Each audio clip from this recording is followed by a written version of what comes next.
అసలు ఏం డైలాగ్ చెప్పొచ్చు ఆమె ఇట్లా ఊపినప్పుడు. సో నేను అక్కడ వరకు చూసి లైక్ కొట్టా,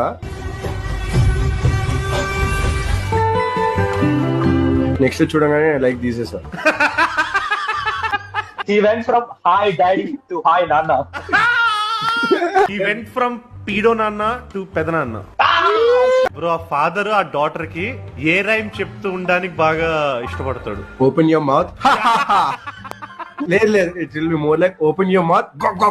నేనేమనుకుంటా ఏం చెప్పొచ్చు అంటే he went from his mother to his daughter. ఓం నమో వెంకటేశాయ. అందరికీ నమస్కారము. వీడియో క్లిప్పింగ్ చూశారు కదండి. ఇతడి పేరు ప్రణీత్ హనుమంతు.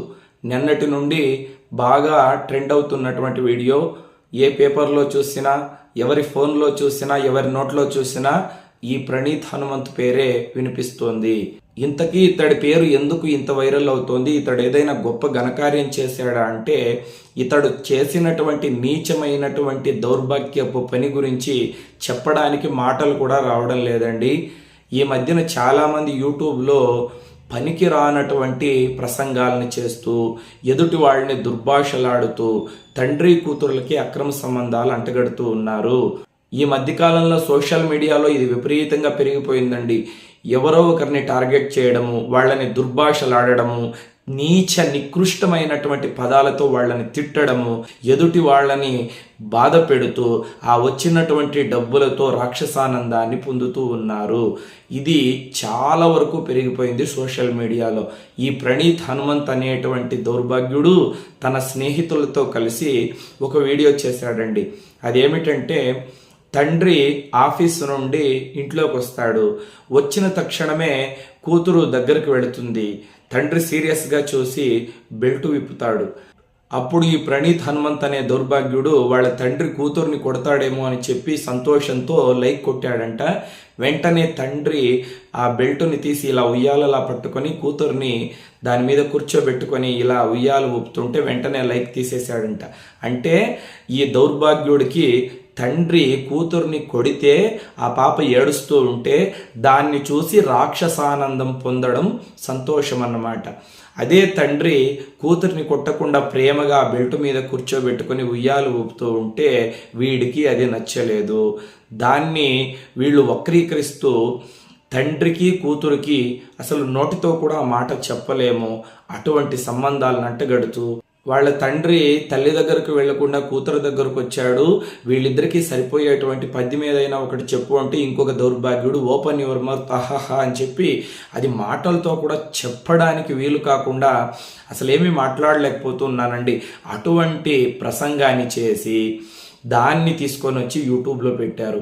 ఈ వీడియోని చూసి కొన్ని వేల మంది లైకులు కొట్టారు. ఈ వీడియోని షేర్ చేశారు. కింద కామెంట్స్లో కూడా సూపర్ సూపర్ అని చెప్పి కామెంట్స్ పెట్టారు. అసలు ఎక్కడికి పోతున్నాం మనం? ఏ వీడియోకి లైక్ కొట్టాలి, ఏ వీడియోని షేర్ చేయాలి అనే కనీస జ్ఞానం మనకైనా లేకపోతే ఎలా ఉంటుంది చెప్పండి. ఇప్పుడు వాళ్ళకి వ్యూస్ వస్తున్నాయని చెప్పి వాళ్ళు ఇటువంటి చండాలపు పనులు చేస్తున్నారు. మనం కూడా దానికి లైక్స్ కొడుతున్నామంటే మనము ఎంత దౌర్భాగ్యులో ఒకసారి మనమే ఆలోచించుకోవాలి. చూడండి, ఒక దేవాలయం గురించి ఒక భక్తి విషయం చేసామనుకోండి, మహా అయితే ఒక 700 లైకులు కూడా రావు. అదేవిధంగా గోమాతను రక్షించండి, గోమాతను అన్ని మతస్థులు చంపేస్తూ ఉన్నారు, గోమాంస భక్షణ చేస్తూ ఉన్నారు, మనది సనాతన ధర్మం, ప్రతినిత్యము మనం పూజలు ఏమని చెప్పుకుంటాం, స్వస్తి ప్రజాభ్యాం పరిపాలయంతం న్యాయేన మార్గేణ మహిర్మహేషాం గోబ్రాహ్మణేభ్యస్తు శుభమస్తు నిత్యం లోకా సమస్తా సుఖినో భవంతు. గోవులను రక్షించాలి. గోవు శరీరంలో 3 కోటి దేవతలు కూడా ఉంటారు. గోవు మన హిందువులకు ఆరాధ్య దైవము అని వీడియో చేస్తే పట్టుమని 10,000 వ్యూస్ కూడా రాలేదు, 600 మంది కూడా లైక్ కొట్టలేదు. ఎందుకంటే ఇటువంటి విషయాలు ఎవరికీ నచ్చవు. ఒక గోమాత గురించి చెప్పినా, మన సనాతన ధర్మం గురించి చెప్పినా, లేకపోతే ఏదైనా పురాణంలో ఉన్నటువంటి అద్భుతమైన విషయాలు చెప్పినా దానికి లైకులు కొట్టరు, పట్టించుకోరు. తండ్రి కూతుర్ల పవిత్రమైన బంధాన్ని ఇలా వక్రీకరిస్తూ దుర్భాషలాడుతూ ఇలా నీచంగా రాక్షసానందం పొందుతూ ఉంటే దానికి మాత్రం లైకులు కొడతారు, షేర్లు చేస్తారు. ఇది మనలో ఉన్నటువంటి దౌర్భాగ్య స్థితి. దీన్ని అర్థం చేసుకోకపోతే ఎందుకండి మన జీవితము? తర్వాత వెంటనే ఆ వీడియోని డిలీట్ చేసి అతగాడు ఇంకొక వీడియో చేశాడన్నమాట. దయచేసి నన్ను క్షమించండి, తెలియకుండా ఏదో తప్పు జరిగిపోయింది, నేను అలా మాట్లాడి ఉండకూడదు, నన్ను నా ఫ్యామిలీని టార్గెట్ చేసి వీడియోలు చేస్తూ ఉన్నారు, నా తల్లిదండ్రుల్ని తిడుతూ ఉన్నారు, నా తండ్రి ఒక IAS ఆఫీసర్, నా తల్లి ఒక సామాజికవేత్త, వాళ్లను కూడా దూషిస్తూ ఉన్నారు, నేను చేసిన తప్పుకు దయచేసి నా తల్లిదండ్రుల్ని రచ్చకీడ్చద్దండి, వాళ్లను బయటికి లాగద్దండి, నా మీద దయ చూపండి అని ఇంకొక వీడియో చేశాడు. ఈ దౌర్భాగ్యుడు ఈ మాటలు చెప్తూ ఉన్నాడు కదా, నీ తల్లిదండ్రుల మీద నీకు ఎంత ప్రేమ ఉందో, నీ తల్లిదండ్రులకు నీ మీద ఎంత ప్రేమ ఉందో, ఆ వీడియోలో తండ్రికి కూడా కూతురు మీద అటువంటి ప్రేమే ఉంటుందనేటువంటి ఇంగిత జ్ఞానము నీకు లేదా? నీ తల్లి తండ్రికి చెడ్డ పేరు వస్తుంది, వాళ్ళని సోషల్ మీడియాలో టార్గెట్ చేసి వీడియోలు చేస్తున్నారు, నా తల్లి తండ్రి కనీసం అన్నం కూడా తినలేదని నువ్వు ఇంత బాధపడుతున్నావే, అదే ఇంకొక తండ్రి కూతురు మధ్యలో నువ్వు అటువంటి వ్యాఖ్యల్ని చేసి ఆ విషయం వాళ్లకు తెలిసి వాళ్ళు ఎంత బాధపడి ఉంటారో ఒక్కసారి ఆలోచించావా? మనిషివైతే నువ్వు కనీసం దీన్ని ఆలోచించాలి కదా. పవిత్రమైనటువంటి తండ్రి కూతురు బంధనాన్నే ఇలా వక్రీకరించి దాన్ని సోషల్ మీడియాలో పోస్ట్ చేసి ఆ డబ్బులతో బతుకుతున్నారంటే మిమ్మల్ని ఏమనాలి? నీచమైనటువంటి అడ్డగాడిదలు అనాలి. గాడిదలు అంటే ఆ గాడిదలు కూడా బాధపడిపోతాయేమో, మా గాడిదల్లో ఇటువంటి దౌర్భాగ్యులు లేరు, మీ మానవుల్లోనే అటువంటి దౌర్భాగ్యులు నీచులు ఉంటారని అవి కూడా బాధపడతాయేమో. ఇటువంటి దౌర్భాగ్యుల మధ్యలో జీవిస్తున్నామంటే ఒక్కొక్కసారి మన మీద మనకే అసహ్యం వేస్తుందండి. ఇటువంటి నికృష్టులు దౌర్భాగ్యులు సమాజంలో ఉండబట్టే చాలామంది తల్లిదండ్రులు ఆడపిల్లల్ని కనడానికే భయపడుతున్నారు. అసలు ఆడపిల్ల పుడితేనే టెన్షన్, అసలు మాకు ఆడపిల్లలే వద్దు అని చాలామంది నిర్ణయం తీసుకుంటున్నారు. ఒకవేళ ఆడపిల్ల పుట్టినా కూడా మహాలక్ష్మి స్వరూపమైనటువంటి ఆ ఆడపిల్లను స్కూలుకు పంపించడానికి భయపడుతూ ఉన్నారు. ఆడపిల్లలు స్వేచ్ఛగా ఎక్కడికైనా వెళతామంటే తల్లిదండ్రులు వద్దమ్మా అంటే ఆ పిల్ల ఎక్కడ బాధపడుతుందో అని లోపలే టెన్షన్ పడుతూ ఇంటికి చేరే వరకు లోపలే కుమిలిపోతూ భయపడుతూ ఉంటారు. కాబట్టి ఇటువంటి దౌర్భాగ్యుల వల్లే కదా సమాజం భ్రష్టు పట్టిపోతూ ఉంది. పైగా మన దౌర్భాగ్యం ఏమంటే ఇటువంటి వాళ్ళ ఛానల్నే సబ్స్క్రైబ్ చేసుకుంటాం. వాని ఛానల్కి చూస్తే లక్షల్లో సబ్స్క్రైబర్స్, వ్యూస్ చూస్తే వేలల్లో ఉంటుందండి. ఒకసారి ఆలోచించండి, మనం ఏది చూడాలి ఏది చూడకూడదు అని. తల్లిదండ్రులు చిన్నపిల్లలకు ఫోన్ ఇస్తున్నారంటే ఆ ఫోన్లో వాళ్ళు ఏం చూస్తున్నారు అనేది కనిపెట్టాలి. ఎందుకంటే తండ్రి ఆఫీస్ వర్కుల్లో లేకపోతే బిజినెస్ వర్కుల్లో హడావిడిగా ఉంటాడు, తల్లి వంట చేయడము, ఇంటి పనులు చేయడము, ఆవిడ పనుల్లో ఆవిడ బిజీగా ఉంటుంది. దయచేసి తల్లిదండ్రులు మీ పిల్లలు ఏం చేస్తున్నారో, ఎక్కడికి వెళుతున్నారో, ఫోన్లో ఏం చూస్తున్నారో కనీసం గమనించండి. వాళ్ళు ఎటువంటి వీడియోల్ని చూస్తున్నారో దాన్ని గమనించకపోతే రేపు మన పిల్లల జీవితం సర్వనాశనం అయిపోతే దానికి ఎవరు బాధ్యత వహిస్తారండి? మన పిల్లలు ఫోన్లో అశ్లీలమైనటువంటి వీడియోలు చూస్తూ ఉన్నారా, లేకపోతే రాక్షసకరమైన అసభ్యమైనటువంటి వీడియోలు చూస్తూ ఉన్నారా, భక్తి వీడియోలు చూస్తూ ఉన్నారా, లేదా ఎడ్యుకేషన్కి సంబంధించినటువంటి వీడియోలు చూస్తూ ఉన్నారా?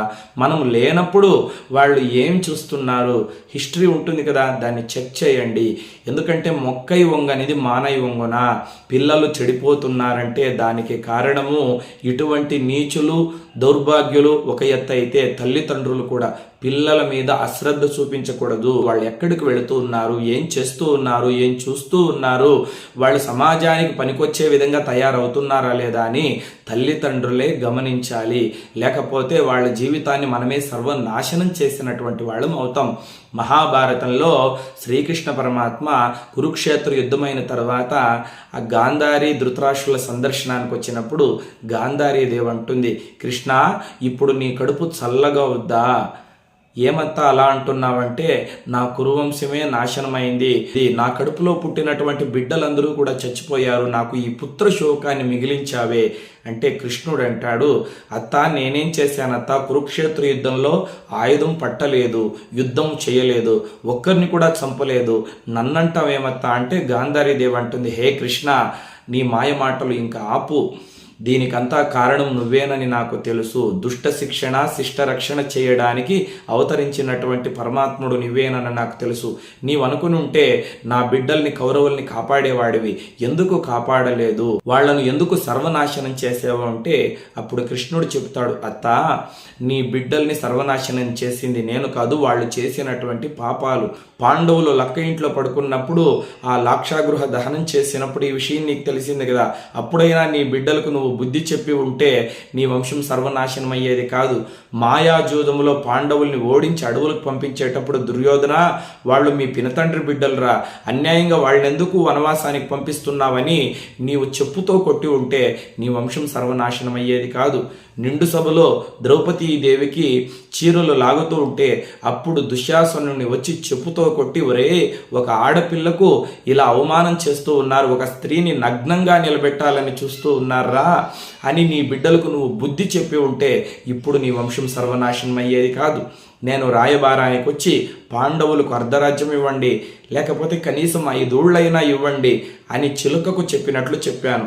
అప్పుడు దుర్యోధన ఇది అన్యాయమురా, వాళ్లకు కనీసం ఒక 5 ఊర్లు ఇచ్చేయి. కృష్ణ వాడేమిచ్చేది, నేను ఇస్తున్నాను, నేను ఈ రాజ్యానికి మహారాణిని, ధృతరాష్ట్ర మహారాజు భార్యను, వాళ్ళు నా బిడ్డలే, అర్ధరాజ్యం ఇచ్చేస్తున్నా లేదా కనీసం 5 ఊర్లు ఇచ్చేస్తున్నా అని నీవు మాట్లాడి ఉంటే ఇప్పుడు నీ వంశం సర్వనాశనం అయ్యేది కాదు. కనీసం మా మామ ధృతరాష్ట్ర మహారాజైనా కృష్ణ దుర్యోధనుడేమి ఇచ్చేది అర్ధరాజ్యం, నేను ఇచ్చేస్తున్నాను, వాళ్ళు నా బిడ్డలే, నా తమ్ముని బిడ్డలు, కనీసం 5 ఊళ్ళు ఇస్తున్నాను కృష్ణ అని మా మామైనా ఒక మాట చెప్పి ఉంటే ఇప్పుడు మీ వంశం సర్వనాశనం అయ్యేది కాదు.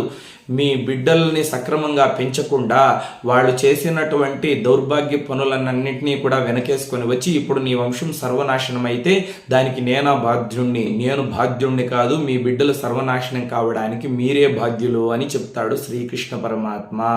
కాబట్టి బిడ్డలు చెడిపోతున్నారన్నా వాళ్ళ జీవితం సర్వనాశనం అవుతుందన్నా దానికే కారణం తల్లిదండ్రులే. మన పిల్లల జీవితాన్ని మనమే చేజేతులా సర్వనాశనం చేసినట్లు అవుతుంది. కాబట్టి ఈ విషయాన్ని ప్రతి ఒక్కరూ బాగా గుర్తుపెట్టుకోవాల్సిందిగా నా మనవి. లోకా సమస్తా సుఖినో భవంతు. స్వస్తి.